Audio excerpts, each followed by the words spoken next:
Hey everyone, it's Michael GoosebumpsFan. Today I'm going to be doing a Goosebumps episode review. This one is based off of a DVD that I've owned for a very long time. Of course, it's an adaptation of one of the, or pretty much the first ever Goosebumps book, Goosebumps Classic 62 book series #1. This book, or this film is called, or not even film, this TV episode two-parter thing is Welcome to Dead House. I've had this DVD since I was very young. If you've seen my review on the Night of the Living Dummy 3 DVD that I have, this is exactly the same type of time when this came out. Welcome to Dead House is something I have a very interesting relationship with. I'll kind of get into that a little bit in this video, sorta. But let's cover some of the basic information. This two-parter is Season 2, Episode 20 and 21. Let's see, they both, I'm trying to make sure they premiered on the same day. They did, June 29th, 1997. The thing with Welcome to Dead House, again, I was a pretty big Goosebumps fan when I was a kid. I did not see all the TV episodes, I did not read all of the books, I did not own all of the books. I owned quite a few books, and I'm slowly catching up. I haven't read all the ones that I had when I was a kid, but I've read a good chunk so far and done reviews here on the channel. Welcome to Dead House, I never read the book even though I had a copy for a long time. Now 8 months ago I read it for the first time and I did a review here on the channel, and I was extremely surprised by how dark and creepy that book is. It's like one of the darkest Goosebumps books ever produced, easily. Probably like the top 10 darkest of the whole franchise. You know, out of all these years, out of like 30 years of making Goosebumps books. Now, the thing with this two-parter is that this was my exposure originally to Welcome to Dead House.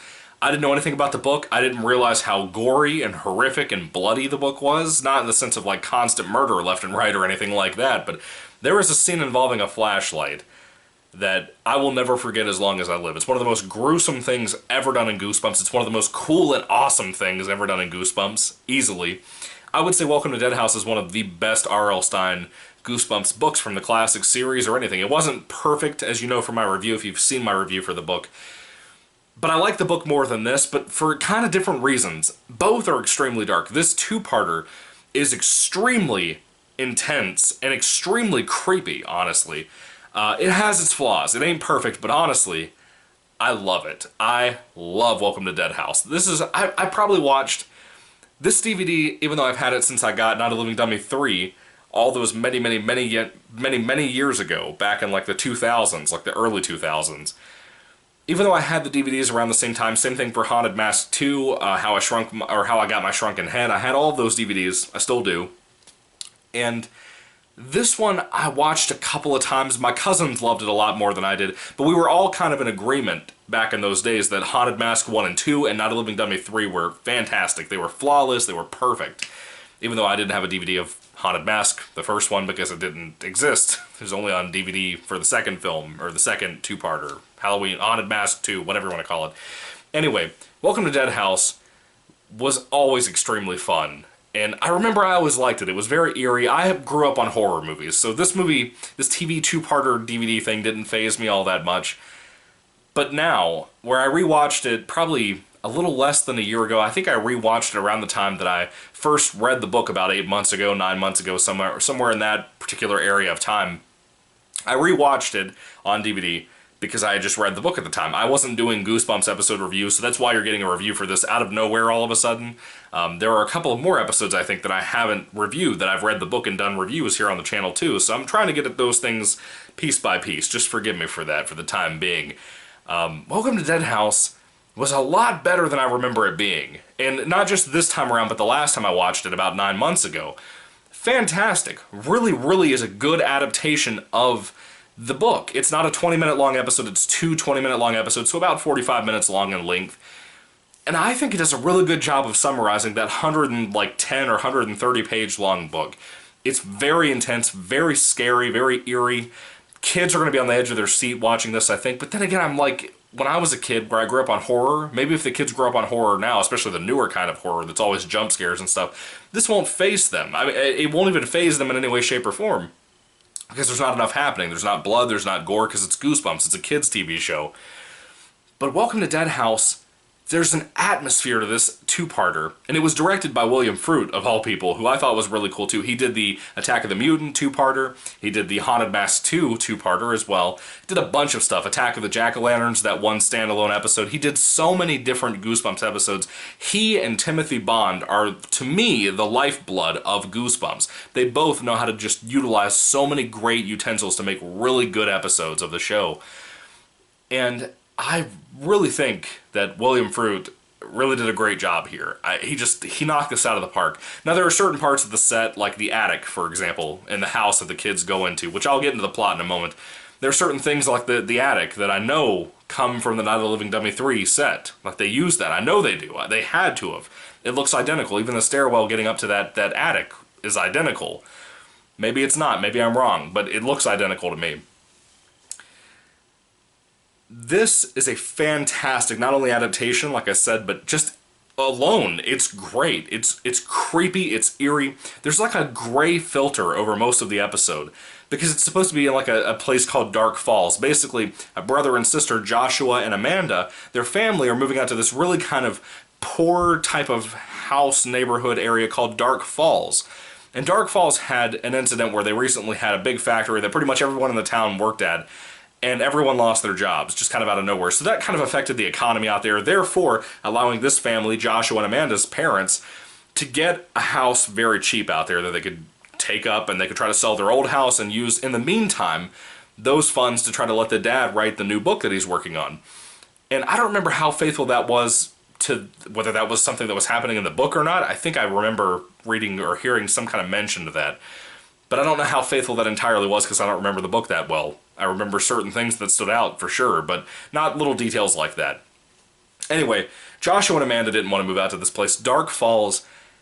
Have you ever seen a house, like in an abandoned type of neighborhood, or just an abandoned house in general in your neighborhood, or in a nearby neighborhood, that has vines growing up the side of the house, covering up some windows, and just taking over the house and the yard and stuff? You know, trees that have just grown so wide and so outspread that they just kind of take over your yard. There's no sun or anything because it's blocked. You know, I live in the South, so there's a lot of that here.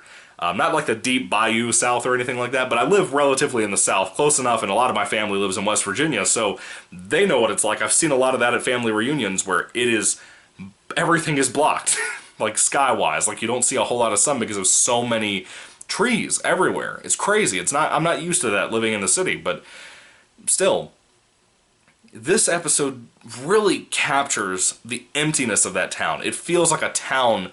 If you've ever seen the Ryan Gosling directed film Lost River, it feels like that. It feels just like an abandoned town where people have no hope anymore. It's very dark, very gray. Like I said, there's like an actual gray filter over the entire film, almost entirely. It's not a black and white filmed episode or anything. But a lot of the time you'll have very bright colors like Amanda's red shirt, and you'll have like a gray woods area, you know? It's really neat. I liked it. I thought it wasn't that noticeable to people who were not familiar with filmmaking and had a very keen eye for things like that. I had missed it every time I've ever seen this episode until this point when I watched it tonight, where I could clearly see it was in black and white in certain areas of the film or show, episodes, whatever.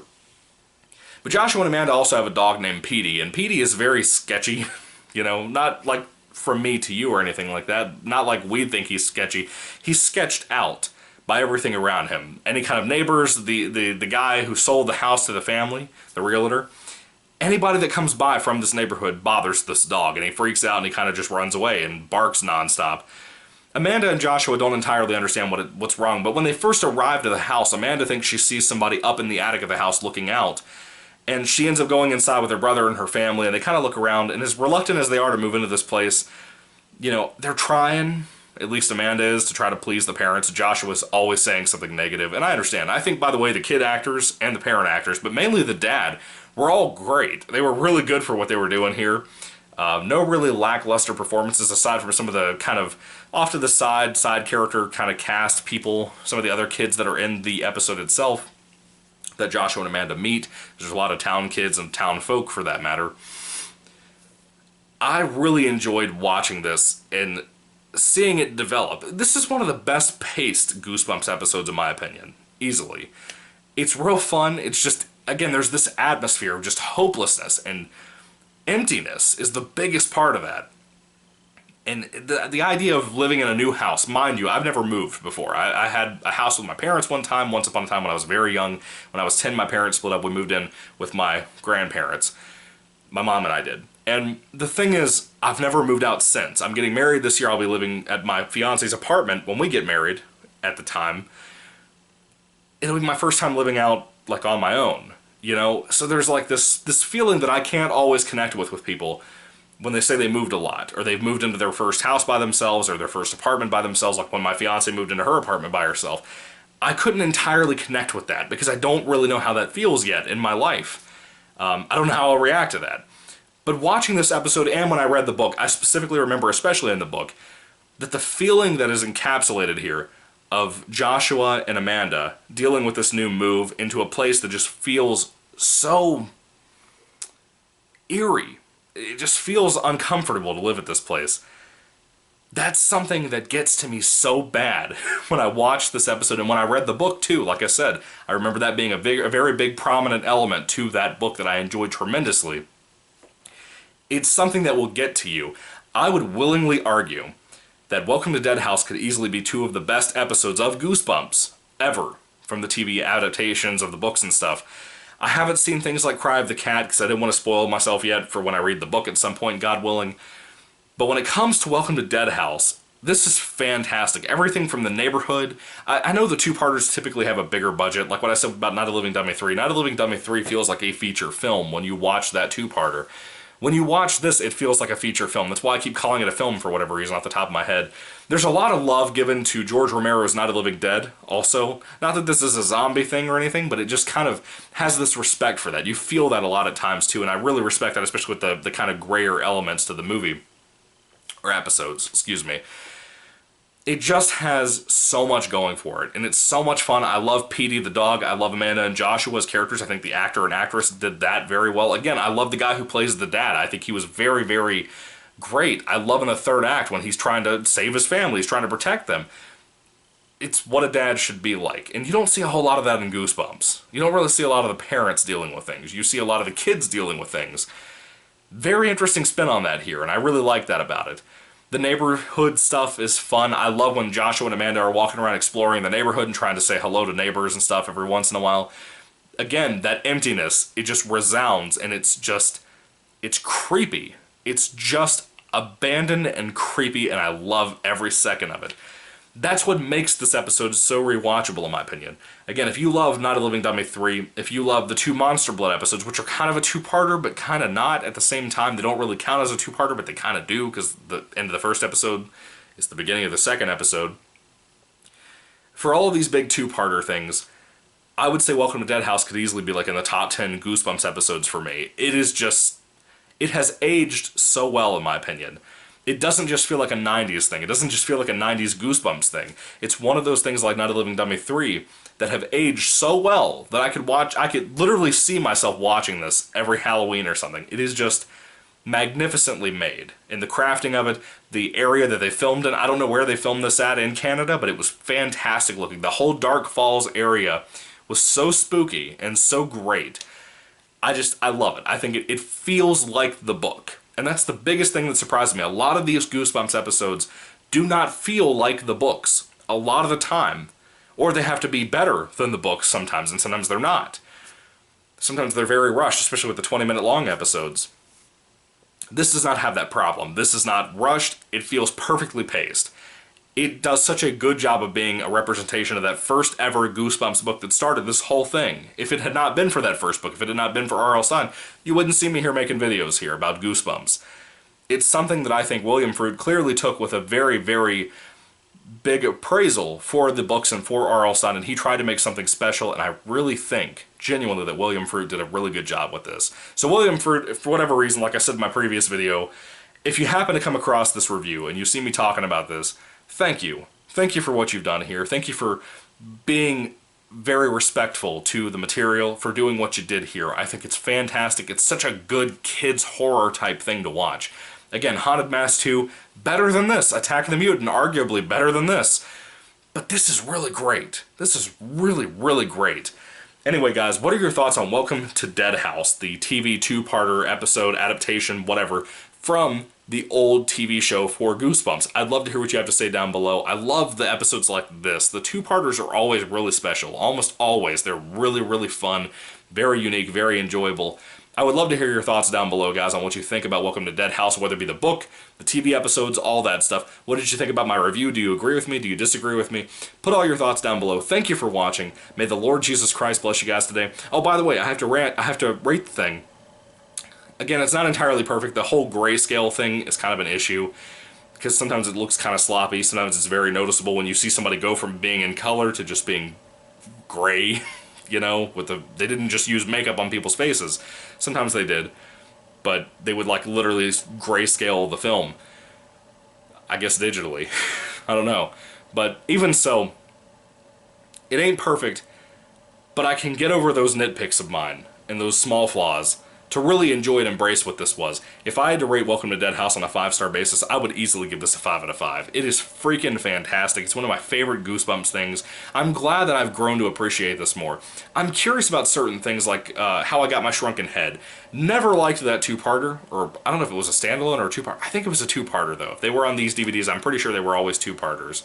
Except for Scary House. They did like 2 different individual episodes. So I'm curious about at some point when I get a chance, God willing, to read the How I Got My Shrunken Head novel, I'm curious about whether I'll think that the two-parter is better. I'm wondering how it'll age, possibly. I don't know. It'll be interesting.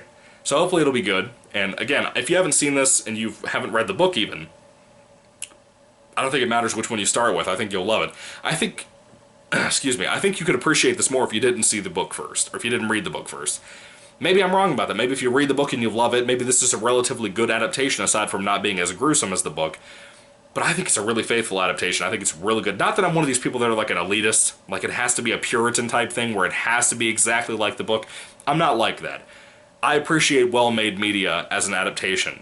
Adaptations are words that need to be appreciated for what they mean. They are a translation to another media of what we originally had. This is fantastic for that, for what it was doing.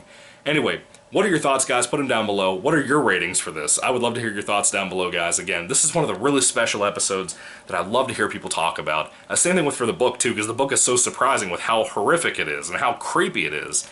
Anyway, what are your thoughts? Put them down below, guys. Thank you for watching. May the Lord Jesus Christ bless you guys today, and goodbye.